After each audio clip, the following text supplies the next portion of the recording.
actually one of the founding partners as well.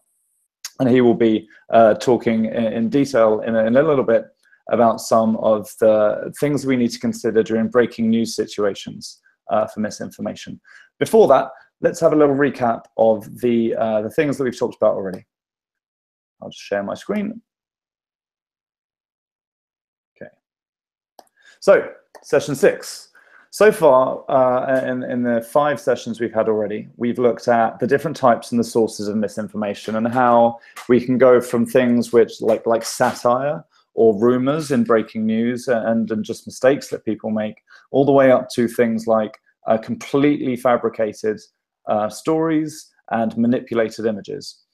In session 2, we had a look at how to debunk those stories, some of the basics, the things that we need to remember, and the tips and the tools that we use in that process, as well as how to get set up to monitor how those stories spread. We need to use some of those techniques to try and spot when misinformation is being shared, and especially when it's being shared widely. In the 3rd session, we had a look at the different tools and techniques that we're really getting into it for identifying misinformation, especially around finding the original version. Of course, old pictures and videos are one of the most common forms of misinformation. When an old picture or an old video is reshared as something new, and of course using reverse image search to debunk that. Now, whether that's with Google reverse image search, or whether that's with TinEye, or maybe even with Yandex for the Russian language internet, there are a number of different ways to do that.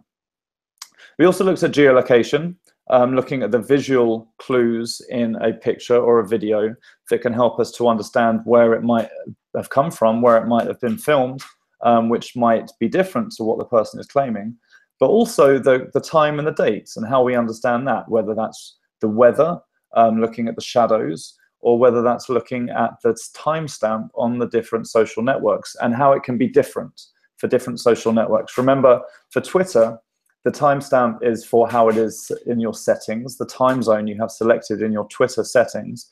For Facebook, it's the time zone selected on your computer or on your smartphone, on your device. And then for YouTube and Instagram, the time zone is always Pacific time. We also had a look a little bit at shadows and how shadows and reflections are often the things which people forget about in when they fabricate, when they change an image and add something extra to it. Last week we had a look at some best practices in debunking fakes and communicating the truth, because it's all well and good that we can find out what is a fake and what is misinformation and what is not, but that's all for nothing if we can't tell lots of other people about it in an effective way. And we also did a small introduction to how we trace the sources of misinformation. So whether that's particular groups, whether that's particular social media accounts, whether that's websites, and we'll go into much more detail about that next week. This week, we're joined by Fergus Bell. Very quickly, let's have a recap in a bit more depth about the important parts that we've covered already. So verify everything, all the things, using reverse image search if we can for pictures, and if it's a video, taking a screenshot of a picture, of a video, and then uploading that to one of the reverse image search sites. We also want to check for other reports which say or show the same thing, just for corroborating evidence, evidence which tells us the same thing, to get more sources and more people that will tell us that something is true or that won't tell us something is true. What about official sources or data that can support the claim? Lots of governments and lots of non-governmental organizations release a lot of data about certain events and certain trends in their countries. Of course, you can't always trust the official sources, but it's better than nothing. We at least need to try and look to see if we can find anything which might tell us different from what we might be seeing in a story or in another piece of information or misinformation online. What about the source? What about their history? Do they look like they should be in that situation or in that location? What is the conversation around the story, the report, the picture, the website? What are other people saying about it? Check those comments and replies to see if someone has already said it's a fake. What about if you're a journalist, especially, can you get the original file? Can you ask the source to email you a photo so you can check the EXIF data, the metadata in the picture, the extra information in the file that is extra to the actual picture. Whois searches on websites and domain names can be really useful in terms of finding out when that website was set up. And if it's a brand new website, that might be a really big red flag, a really strong sign that it's a fake website, maybe. It's just gathering evidence here. And it can also help us to know who is behind the website, who is running it.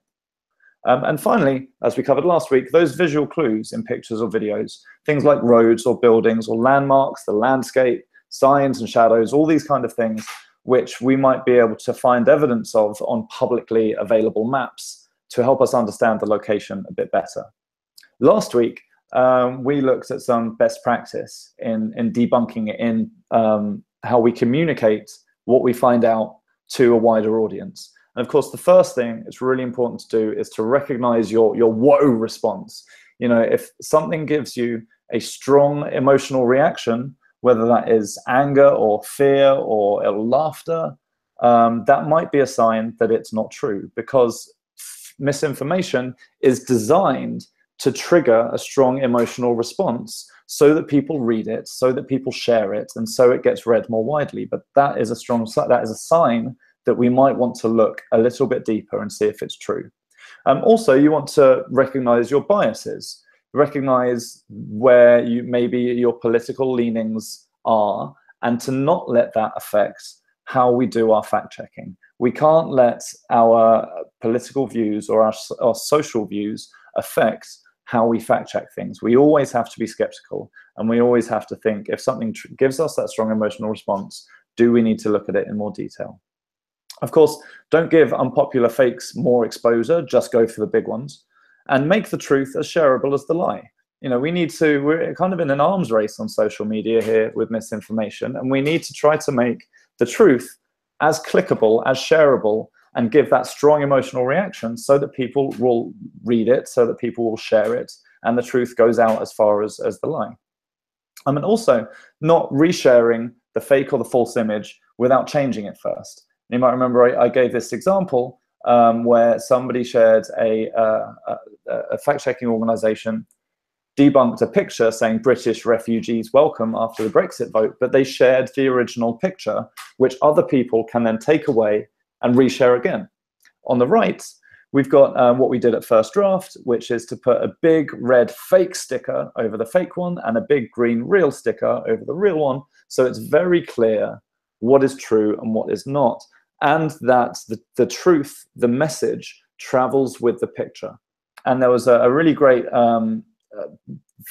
tool built by our friends over at Medan called Hoax-Buster, which helps you to do that really quickly and really easily. You can just drop the image that you find in there, you can add some text around it, and then you can put a big sticker over the top that says fake, or that says real, or that says warning. It's up to you. There are lots of different options in there. We also talked about adding context where you can, and adding some more information to the debunk. You don't just want to say this isn't true. You want to say how you know it's not true. You want to give more information about where it came from and about why people might be sharing it. Also, try, if we can, to use a bit of humor and creativity where it's appropriate. Obviously, if it's a very serious story, we don't want to do that. But if we can use a bit of humor and creativity, that just helps to make it more shareable. And finally, of course, using no follow links. And this was quite a technical point, so I'll go through it quickly again. So this story came up last year when Facebook removed their editors of their trending topics panel on Facebook homepage. And when they did that, a fake story about Megyn Kelly, the Fox News news anchor, that went to the top of the trending topics list. And everybody started writing about this particular story and writing about this hoax, about this fake story. But because all of these big websites were writing about this story and they were linking to this story, all of those links count as a vote of confidence to a search engine like Google. So when all of these different websites were linking to the story and giving it that vote of confidence, the fake story ended up really high on the Google results when you just searched for Megyn Kelly. So how do we stop that? We stop that by changing the way that we link to certain websites. Hopefully you'll know, as we discussed, a little bit of HTML. So this is how you make links on the internet.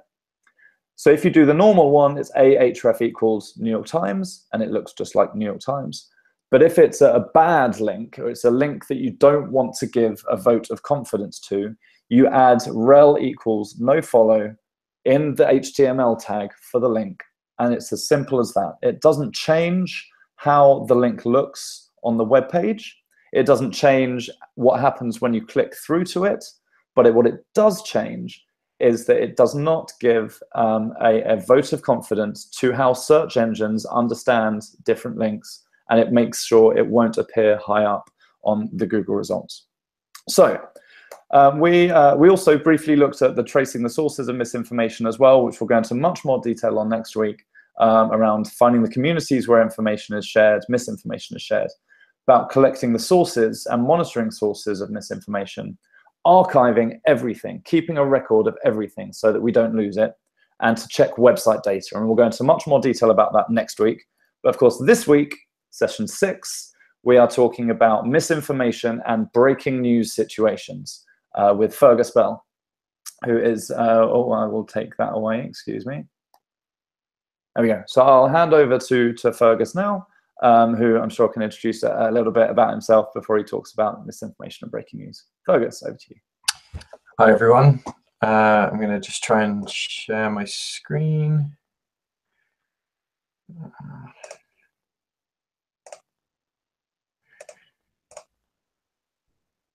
Nope. Hang on 1 second.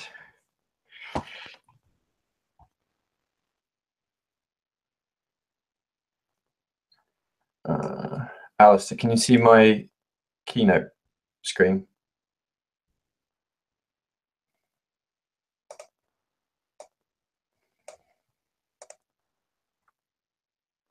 Hang on, sorry, I just want to make sure I'm sharing. Okay, now I'm sharing. So, yes, thanks everyone. Nice to meet you. As Alistair said, I'm Fergus Bell. I work with Dig Deeper Media, and I'm going to talk to you today about verification and misinformation during breaking news. The way that I approach that is to talk about verification as a process, because I know that Alistair has gone through a lot of the tools with you already and a lot of the theory. But really, my history is working in newsrooms. I worked at CNN and ITN before I worked for the Associated Press, where I became their social media and UGC editor, and I was that for about 3 years. One of the really important things about working in an agency is that with a global footprint and global operations, everything is different. There are different networks that people are working on. There are different tools that work in different places and for different stories. So my approach to verification has always been about creating a verification process during breaking news, rather than dictate exactly what tools everyone should use, because that's very much down to personal preference at the time. I now, as Alistair said, I now work for myself. I also focus on ethics for the Online News Association, and I'm a founding member of First Draft. Just if people can't see my screen, speak now. Good. So verification for me is a part of the process of digital news gathering. And when I'm talking about digital news gathering, I'm talking about anything that is coming through your computer, essentially. So within a newsroom, it's content that is has a digital origin, but it's not created by your own people. It is not content sent in through your systems by your own staff. It is content that you find or that is sent to you by third parties. And this, I'm a big fan of mapping out processes within newsrooms. So this is the way that I see verification and digital news gathering within a newsroom. So news breaks, and you'll be aware of that through monitoring. That could be social monitoring. It could be monitoring the newswires, or it could be monitoring your your colleagues' work or colleagues' calls and emails to you. Once you know something has happened, that's going to lead to a moment of discovery, or search and discovery. So you're going to want to find supporting evidence or supporting content or additional content for your storytelling. As you can see on the chart, everything up until that point is unverified. It is only once you find something that you have to put it through that verification process. And that is where that is orange and it's in progress. You put that through a verification process, which is what I'm going to talk to you about today. And then we start to think about getting sign-off on that. Sign-off is one of the things that is often neglected in news organizations. They don't ever really think about verification work needing a second pair of eyes. Especially in breaking news, it is essential. You should never publish a story without an editor looking at it and a sub-editor looking at it. Likewise, with verification work, you should always have someone double check your work, because it can be really easy to be sucked in the moment, and you've been working on something and you need someone to have taken that step back to look at your work and to check that everything adds up. So once you've done once you've got that verification done and you've got the sign off and you're ready to use it, then it's about turning it into a story. I'm going to touch very briefly on that because that's about the context. But once you've got to that point and you've actually storified it, you then embed it, broadcast it, publish it, and permissions come into that. And I think Alistair is, I'm sure, going through that in various other sessions. My definition of user-generated content, you can also use eyewitness media, but this is what we've been talking about. The term commonly used in the news industry for content with news or editorial value that has been produced by non-journalists. Again, to me, this doesn't mean anything that's on YouTube or Facebook or Twitter. It is specifically content that requires verification and is coming from eyewitnesses or sources who are not professional bodies. That doesn't mean that you don't have to verify content from professional bodies, but for the sake of UGC, this is what I mean. So, breaking news and verification, it's really obviously about finding the original source. And in order to find the original source, it's very much about the mindset that you have when it comes to approaching the story, to approaching where this content might be shared. So if something happens, you need to know the right place to look. And that really depends on where you are, and it really depends on where the story is, and it really depends on the type of people that are involved in that breaking news. So I've created a selection of what I call social signals. All of the places where there may be newsworthy content that you should be considering as original sources.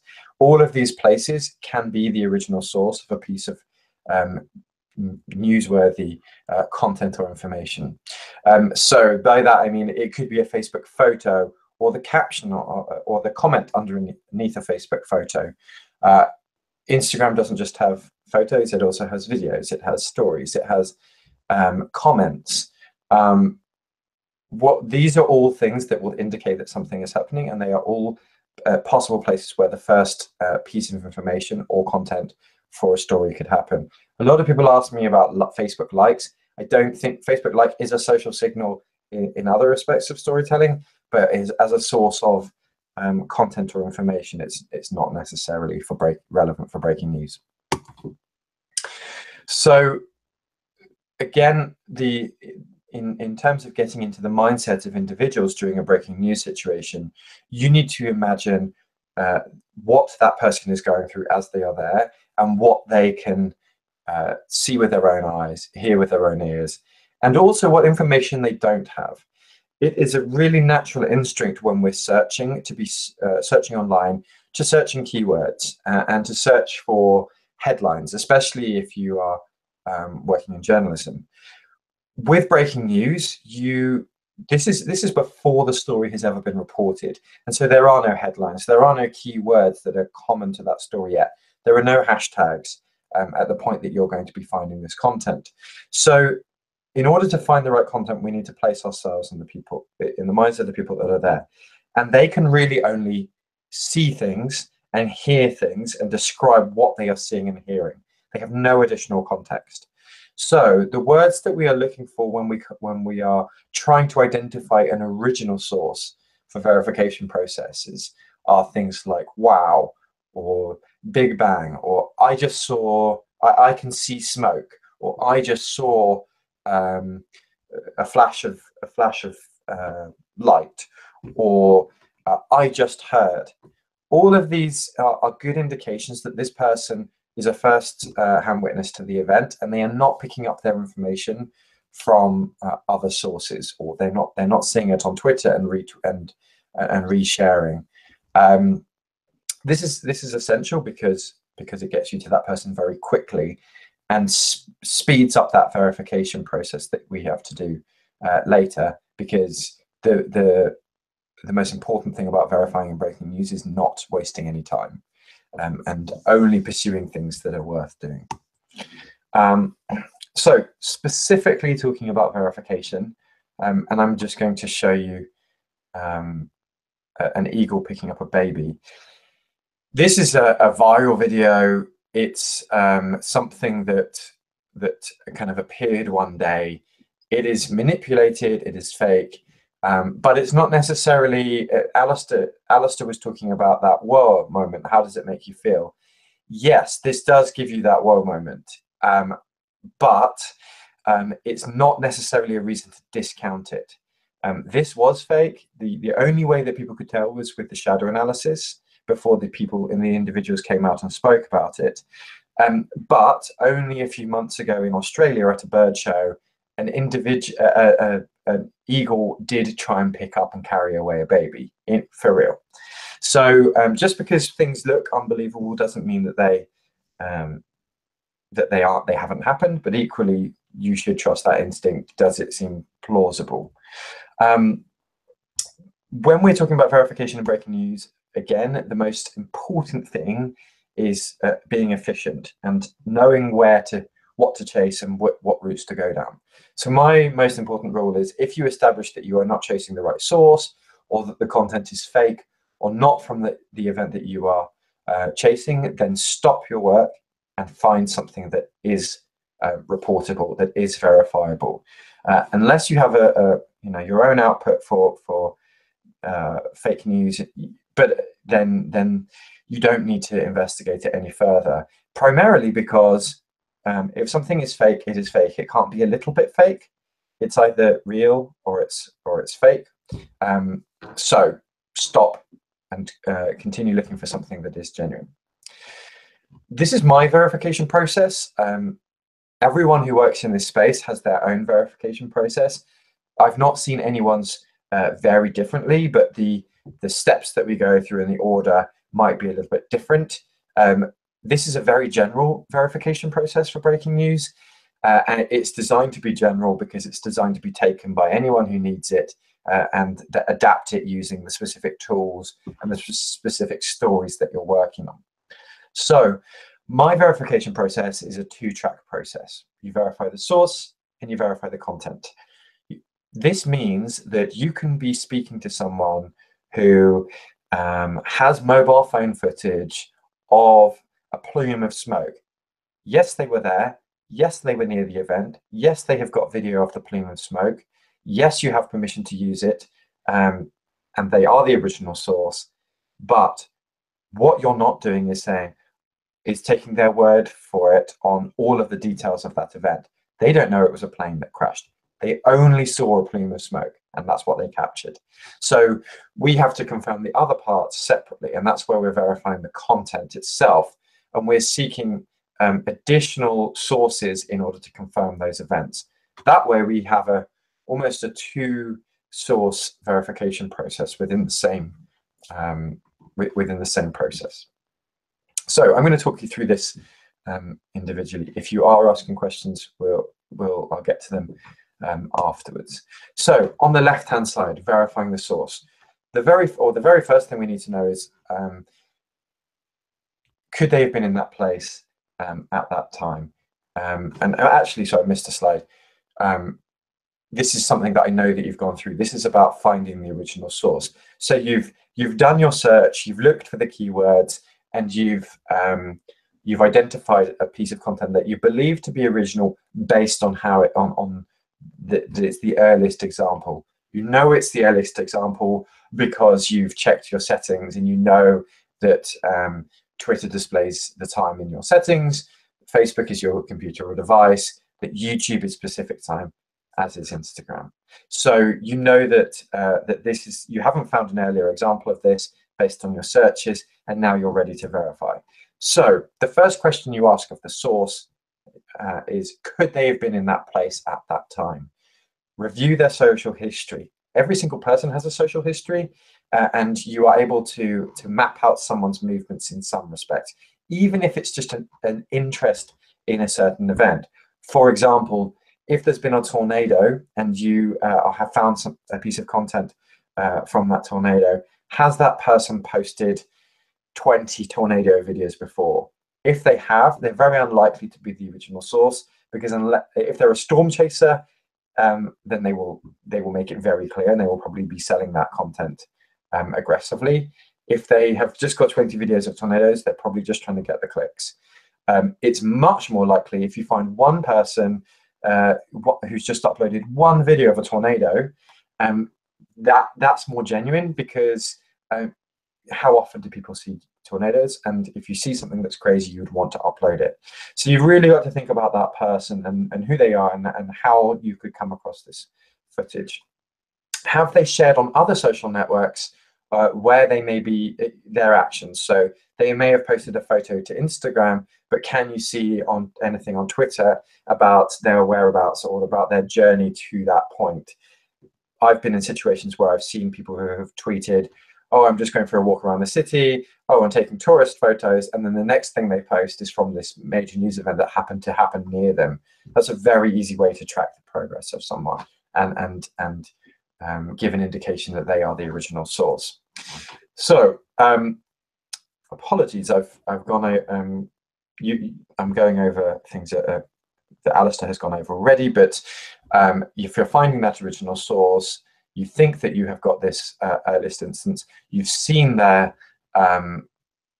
progress, their social history, and it indicates that this is genuine, then you run the various tools, so TinEye, Data Viewer, Google Image Search, in order to work out if it's real. And I've just got a couple of examples of where there's different tools that do this now that are integrated.